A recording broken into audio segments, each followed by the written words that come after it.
Silakan masuk ya, silakan duduk. Oke, saya bicara dengan siapa namanya Mbak? Nama saya Sylvie. Oh, Mbak Sylvie. Usianya berapa? 20 tahun. 20 tahun, oke. Mbak Sylvie, saya Dokter Yuni ya, yang bertugas pada pagi hari ini. Mungkin nanti ada yang saya mau tanyakan mengenai keluhannya sampai ke sini gitu ya. Saya mohon kerjasamanya, nanti mungkin akan ada juga pemeriksaan yang mungkin agak kurang nyaman ya, saya mohon kerjasamanya nanti ya. Oke, baiklah. Jadi keluhannya apa Mbak Sylvie datang ke sini? Ini dok, di tangan saya ada putih-putih gitu besar. Terus seperti tidak ada rasanya gitu dok. Oh gitu. Sudah sejak kapan seperti itu? Sudah sejak 1 tahun yang lalu dok. Pertamanya saya kira jamur dok, karena kata tetangga saya jamur, jadi saya kasih obat jamur. Tapi gitu. tidak membaik dok. Tidak membaik. Oke.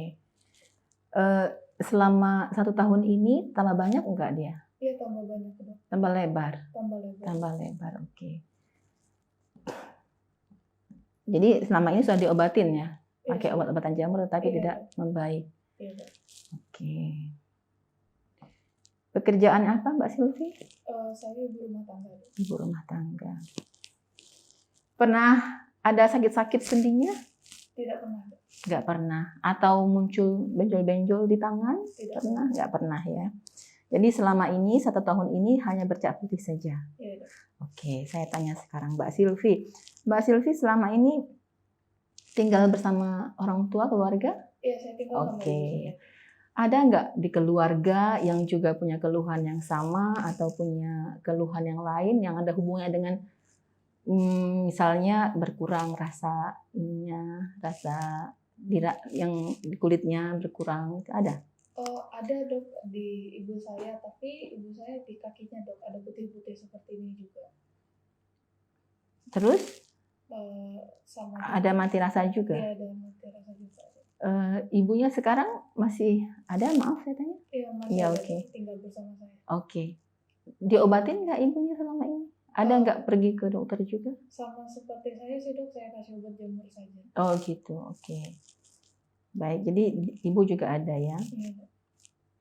Saya tanya lagi Mbak Sylvie, ini selama ini tinggal di sini atau pernah keluar kota atau tinggal di luar kota sebelumnya? Tinggal di sini dok. Di sini ya? Iya dok. Mungkin ibu dulu pernah ke luar kota terus pindah dok dari Sumatera Utara. Oke. Sudah berapa lama di Pekanbaru? Sekitar 10 tahun ini. 10 tahun ini, oke ya. Baiklah, nanti Mbak Sylvie, saya akan melakukan pemeriksaan ya, ada pemeriksaan untuk memastikan itu apa gitu ya. Nanti ada beberapa yang akan saya lakukan dan mungkin agak kurang nyaman, tetapi saya mohon kerjasamanya ya. Oke. Baiklah, untuk yang pertama kita akan memeriksa sensoris pada pasien karena datang dengan keluhan bercak yang mati rasa.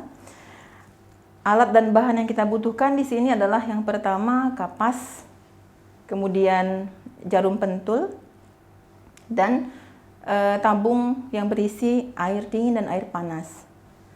Baiklah, sebelum kita mulai, kita akan melakukan tindakan aseptis terlebih dahulu.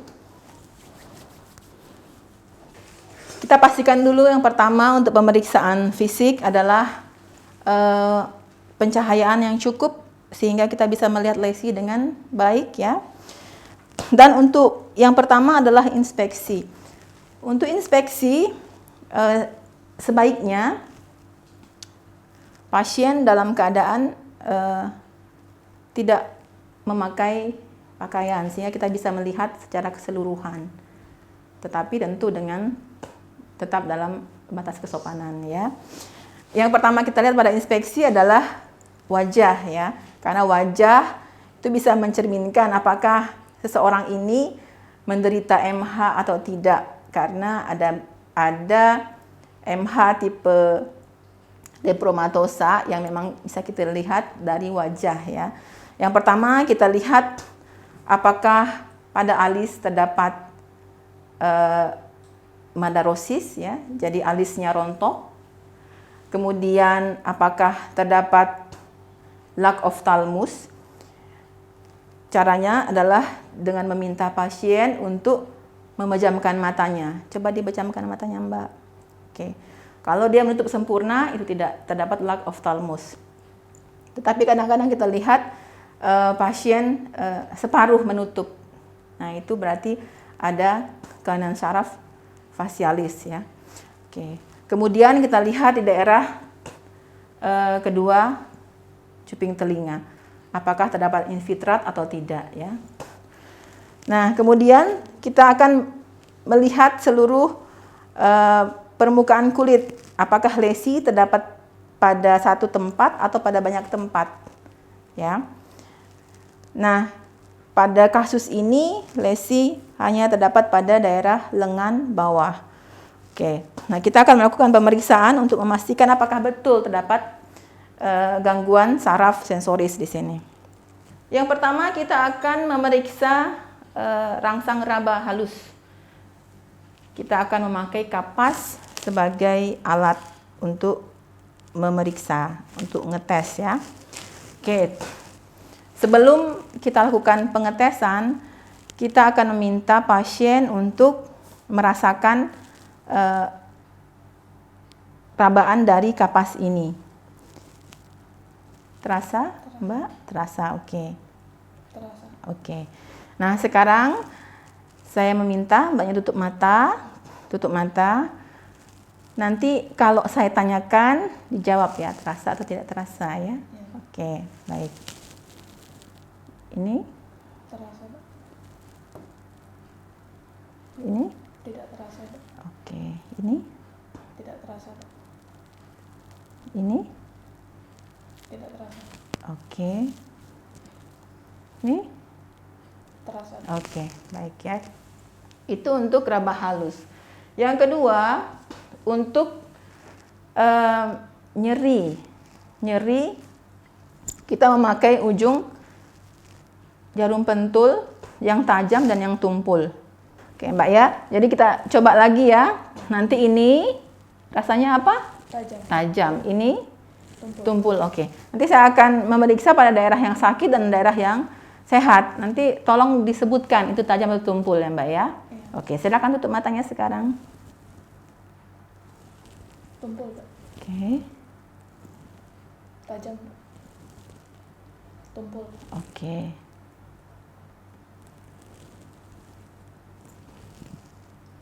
Tajam, Dok. Tajam? Tajam. Tajam. Tajam. Tajam. Tumpul. Dah, silakan buka. Ya, itu yang kedua ya. Jadi yang pertama tadi pasien tidak bisa membedakan antara raba halus pada daerah yang sakit ya, pada daerah yang putih ini. Kemudian pada pemeriksaan nyeri juga pasien tidak bisa membedakan antara tajam dan tumpul. Nah, kemudian yang ketiga untuk suhu ya atau temperatur. Ini ada dua. Ada yang panas, ada yang dingin. Sama dengan teknik yang sama, kita akan memeriksakan pada pasien. Oke. Ini ada tabung yang panas dan yang dingin ya, Mbak ya. Ini panas, ini dingin. Nanti saya akan kenalkan di kulit. Silakan disebutkan panas atau dingin ya. Sekarang kita coba dulu. Ini Panas. panas, ini Dingin. oke ya. Tahu ya rasanya ya? Oke. Sekarang tutup matanya. Panas. Oke. Dingin. Oke. Dingin. Dingin. Oke. Panas. Dingin. Dingin ya, oke. Jadi setelah kita lakukan sebanyak 3 kali, ternyata pasien tidak bisa membedakan antara panas dan dingin pada daerah lesi ya. Jadi positif bahwa memang terdapat lesi yang anestesi. Yang kedua, kita akan memeriksa adakah penebalan saraf pada pasien ini. Saraf tepi yang akan kita periksa itu ada beberapa. Yang pertama adalah nervus auricularis magnus. Yang kedua, nervus ulnaris. Yang ketiga nervus peroneus communis, dan yang terakhir adalah nervus tibialis posterior. Yang pertama kita akan memeriksa nervus auricularis magnus. Yang pertama kita cari adalah musculus sternocleidomastoideus ya. Oke, sekarang Mbak silakan menghadap ke kanan. Menghadap ke kanan, ya, optimal, yang pol, ya, pol. Sekarang kita akan melihat yang pertama kali kita cari adalah musculus sternocleidomastoideus ya. Di daerah mastoid sampai dengan ke arah sternum. Nervus auricularis magnus itu berjalan melintang pada muskulus tersebut, sehingga kita akan bisa meraba sejajar dengan musculus sternocleidomastoideus. Apabila positif, kita akan merasakan adanya rasa seperti kawat, ya, keras di sini, daerah sini. Kita bisa menggunakan 2 tangan atau 1 pun boleh, karena ini sensitif ya, lebih sensitif. Oke. Sekarang ke sebelahnya. Dengan cara yang sama, yang pertama kita harus identifikasi dulu musculus sternocleidomastoideus. Setelah itu kita lihat apakah terdapat perbasaran saraf pada nervus auricularis magnus ya. Jadi rasanya seperti kawat. Oke. Setelah itu yang kedua, kita akan memeriksa nervus ulnaris.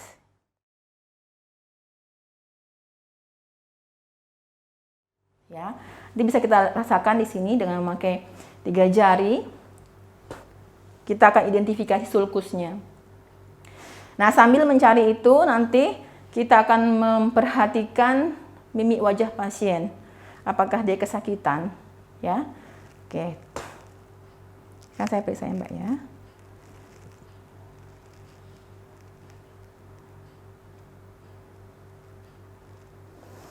Pada orang normal yang tidak sakit biasanya tidak teraba. Kalaupun teraba, terabanya kecil, tidak tebal ya, tidak menebal. Jadi kalau kita periksa ada rasa seperti kesetrum. Ini nggak kerasa banget. Begitupun dengan tangannya sebelah. Ya. Oke, apa yang dirasakan? Kesetrum. Oh. Oke, sorry. Tunggu. Apabila kita menemukan perbasaran saraf, kita akan merabanya sampai proksimal ya. Perbasaran itu sampai mana gitu ya. Ke arah proksimal. Jadi dari sulcus nervi ulnaris tadi itu ke arah proksimal kita urut. Ini sakit. Sakit, Dok. Oke. Nah, itu untuk nervus ulnaris. Nah, yang ketiga adalah nervus peroneus communis ya. Baiklah, sekarang coba Mbak dinaikkan ini sedikit ya sampai ke daerah ini, lutut. Oke. Nah, yang akan kita cari pertama kali adalah caput fibula. Menggunakan 2 tangan kita akan memeriksa nervus peroneus communis. Yang pertama kita cari adalah caput fibula. Ya, kita identifikasi dulu caput fibula. Setelah kita menemukan caput fibula, kita arahkan tangan kita, kita dorong tangan kita 1 cm ke belakang untuk melihat apakah terdapat perbasaran saraf. Ya, kalau dia membesar akan terasa di situ dengan menggunakan 2 tangan. Ya, untuk pemeriksaan nervus peroneus communis. Nah, kemudian yang terakhir adalah memeriksa tibialis posterior.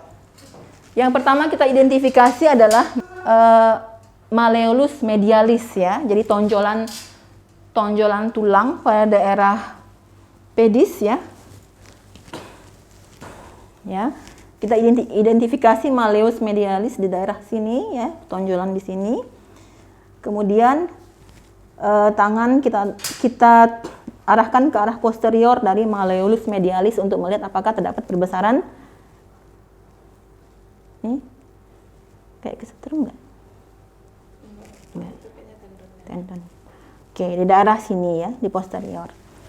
Nah, itu tadi adalah pemeriksaan untuk melihat apakah terdapat perbesaran atau penebalan syaraf tepi.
Jadi untuk pemeriksaan motorik kita lakukan sebagai salah satu cara untuk menilai tingkat kecacatan pada pasien MH, ya, fungsi motorik. Nah, pemeriksaan ini sama seperti tadi, jadi kita akan memeriksa fungsi saraf motorik pada beberapa tempat. Yang pertama adalah fungsi saraf ulnaris ya.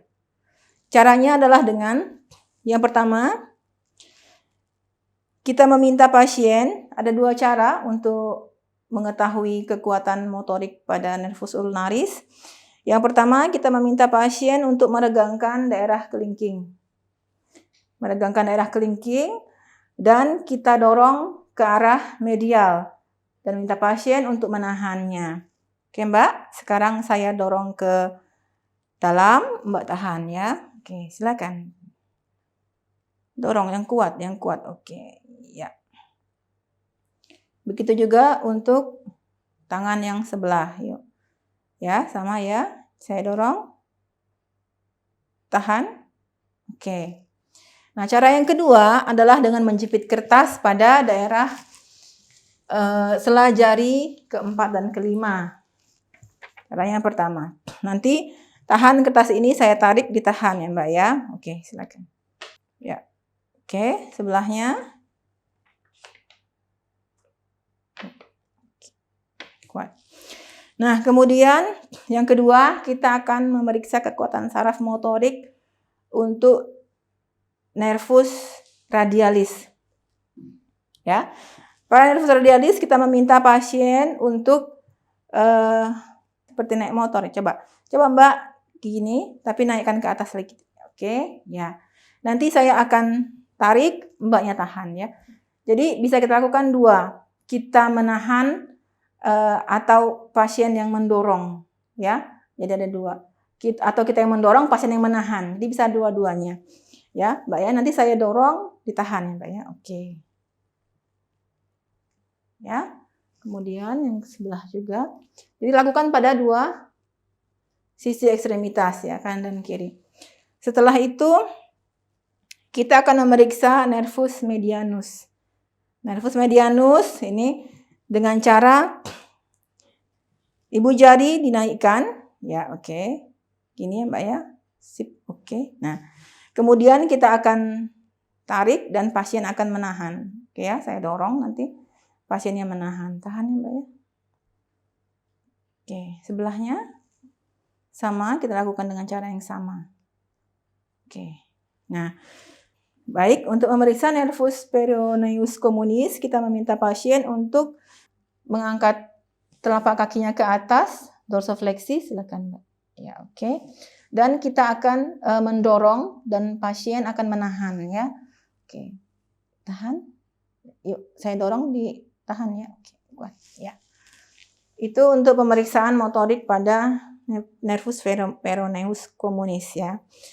Kemudian selanjutnya untuk melihat tingkat kecacatan juga kita akan memeriksa sensoris. Ya, pemeriksaan sensoris itu bisa kita lakukan pada daerah telapak tangan dan telapak kaki untuk memeriksa apakah terdapat pengurangan sensasi di situ.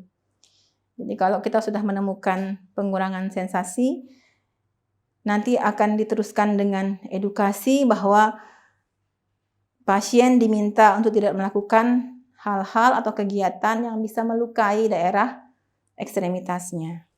Yang pertama, kita meminta pasien untuk menutup mata dan menunjuk daerah mana yang akan dilakukan penusukan dengan ujung ballpoint. Ya, untuk melihat sejauh mana pasien merasakan apakah sensasinya berkurang atau normal. Oke, Bu. Sekarang tutup matanya. Ini tunjuk di mana yang saya tusukkan dengan ujung bolpen ya. Oke.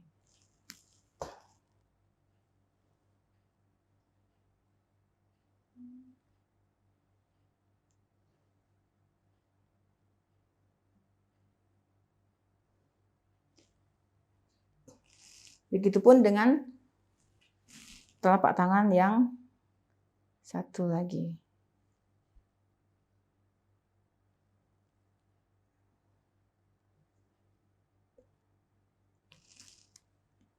Kemudian yang kedua, kita akan memeriksa apakah terdapat gangguan sensoris pada daerah telapak kaki. Tunjuk nanti di mana yang saya tusuk ya. Oke. Pejam matanya, oke. Ya.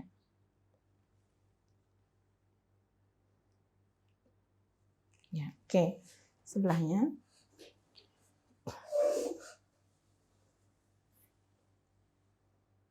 Tunjuk.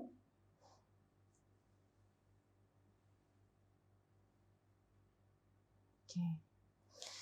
Apabila pasien tidak bisa mengidentifikasi, artinya terdapat masalah sensoris di situ. Jadi kita akan mengedukasi pasien supaya dia berhati-hati. Jadi setiap malam tolong dilihat telapak kakinya kalau memang sudah ada pengurangan rasa yang ditandai selain dengan kurangnya rasa tersebut. Kalau dia pakai sendal biasanya suka terlepas. Dia pakai sendal jepit, tahu-tahu sendalnya ketinggal. Ya, itu artinya ada pengurangan sensasi di situ. Atau kita melihat banyak sekali bekas luka di telapak tangan, telapak kaki yang tidak disadari. Jadi itu terdapat kecacatan sebenarnya, sudah merupakan suatu indikasi adanya kecacatan pada daerah ekstremitas ya. Kekuatan yang kita nilai tadi itu bisa dia kuat, sedang atau lemah.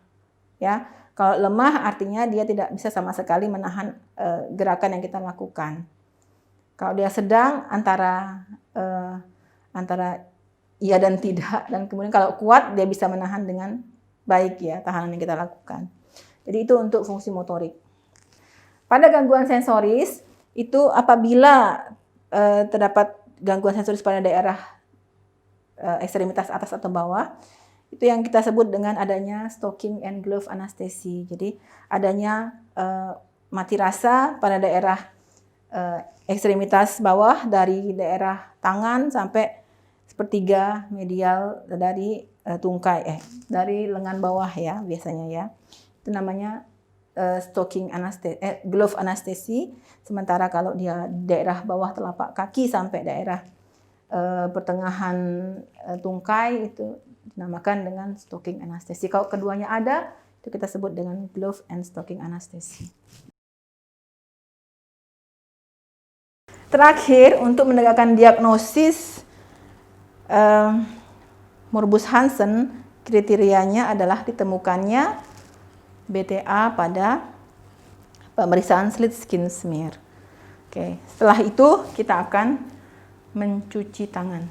Baiklah, kita akan melakukan pemeriksaan slit skin smear pada pasien MH untuk menegakkan diagnosis. Jadi salah satu diagnosis dari kardinal sign adalah ditemukannya BTA pada pemeriksaan slit skin smear. Pemeriksaan slit skin smear ini bisa dilakukan pada beberapa tempat. Yang pertama adalah pada kedua cuping telinga, kemudian pada daerah lesi, dan yang ketiga dengan usapan pada daerah hidung, ya. Tapi pada kesempatan ini kita akan melakukan slit sikit smear pada daerah cuping telinga. Yang pertama, kita akan mempersiapkan alat dan bahan. Kemudian kita akan memberikan penjelasan kepada pasien bahwa tindakan ini akan dilaksanakan dan mungkin akan memberikan rasa yang kurang nyaman, tetapi dimohon untuk kerjasamanya. Dan kita akan memulai dengan tindakan aseptik sebelum memulai tindakan. Yang dilakukan pertama kali adalah melakukan aseptik. Baiklah, kita akan melakukan aseptik. Kemudian, pemeriksa melindungi diri dengan menggunakan handscoon.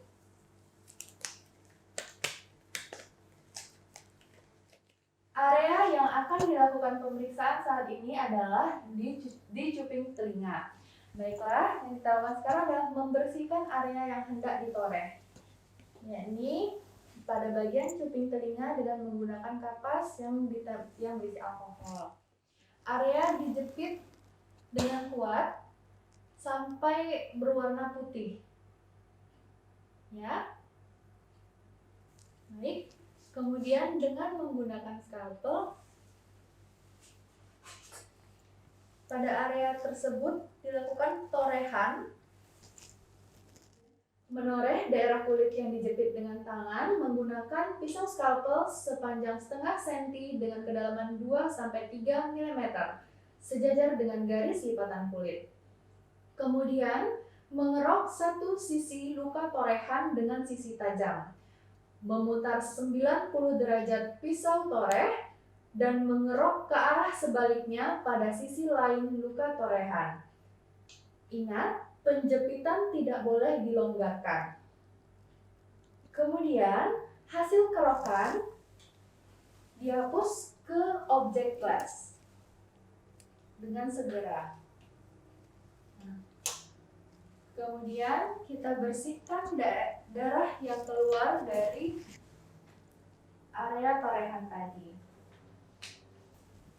Kemudian sediaan dikeringkan pada hawa udara dengan api.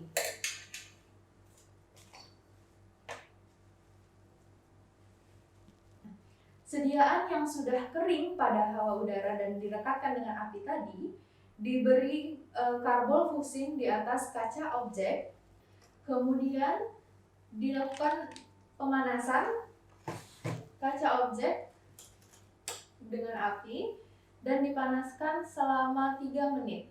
Jangan sampai mendidih. Kemudian dicuci dengan air mengalir. Oke. Sudah kering.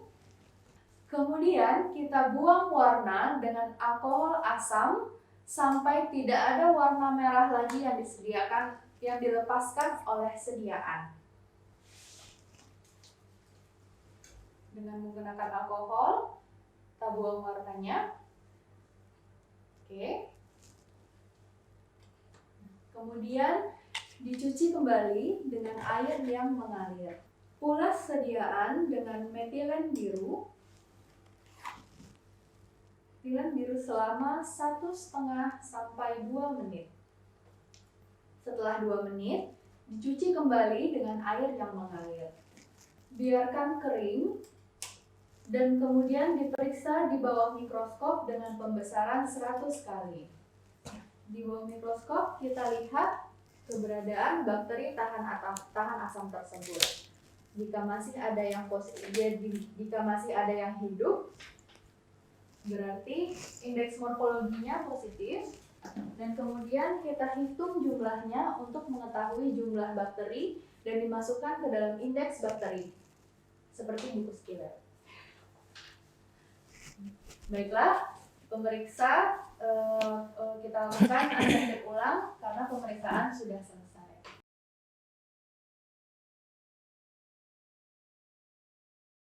Mbak Silvi, tadi kita sudah melakukan pemeriksaan dan ternyata memang ada gangguan pada area yang bercak putih itu. Jadi yang tadi kita periksa memang ada gangguan pada perabaan halus, pada identifikasi nyeri dan tidak, kemudian pada temperatur atau suhu tadi ya, tidak bisa membedakan antara panas dan dingin. Jadi ini memang ada masalah. Kemudian pada pemeriksaan perbesaran saraf tadi juga ditemukan perbesaran saraf pada daerah ulnaris ya. Jadi ada daerah sini yang saya pegang tadi itu agak membesar sedikit ya. Jadi kesimpulannya memang ini kita bisa tegakkan untuk morbus Hansen atau kusta. Cuman untuk pemeriksaan BTA yang tadi kita lakukan itu hasilnya negatif ya. Tapi bukan berarti kalau dia negatif nggak jadi diagnosisnya, enggak ya. Jadi nanti itu merupakan salah satu kriteria saja. Nah nanti akan diberikan pengobatan. Jadi ini obatnya rutin diminum setiap hari ya, jangan sampai terlewati.